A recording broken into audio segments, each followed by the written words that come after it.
मी कल्याण काळे साहेबांचा मनापासून आभारी आहे की पहिल्यांदा मला काँग्रेसच्या व्यासपीठावर येण्याची संधी प्राप्त झाली.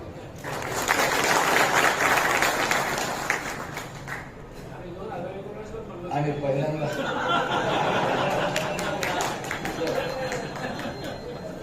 पहिल्यांदा काँग्रेसचे चेहरे सुद्धा पाहण्याची संधी भास्करांना या ठिकाणी ही मिळाली.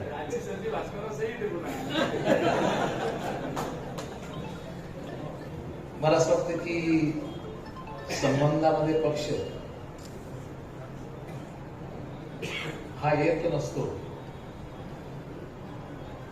आणि त्यामुळेच कदाचित जे काही संबंध निर्माण झाले कल्याणराव तुमचे आमचे, या संबंधाच्या नात्याने पाऊल ऑटोमॅटिकच तुमच्या या स्नेह मिलनातून आमची या ठिकाणी वाढलेले आहेत.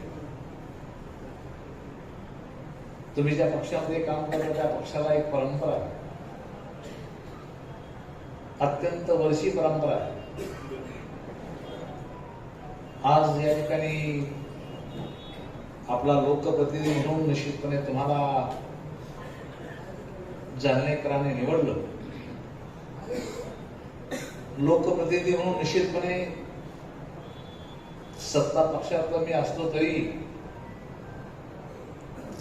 तुमचा मान सन्मान हा निश्चितपणे ठेवला गेला पाहिजे, या मताचा मी निश्चितपणे आहे. बंधू भगिनींनो, आता निवडणुकीचं वातावरण आहे. अशा या वातावरणामध्ये अर्जुन खोतकर हा काँग्रेसच्या व्यासपीठावर जातो, याचा अनेक अर्थाने अर्थ काढला जाईल. आणि काढला तर काढला, जे काढायचं ते काढा,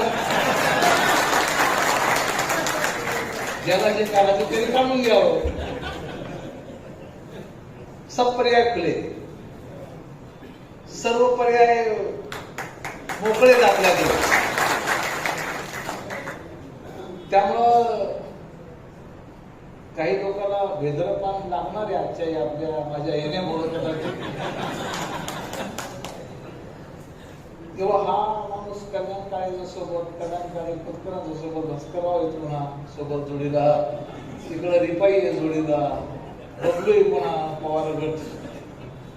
त्यामुळे हे काही नवीन समीकरण तर होत नाही ना गावामध्ये. अशी चर्चा आजपासून सुरुवात व्हायला सुरू होईल आणि चांगला खतरनाक आहे. मी बाहेर पडायच्या आता अनेक ठिकाणी चालल्या जाईल.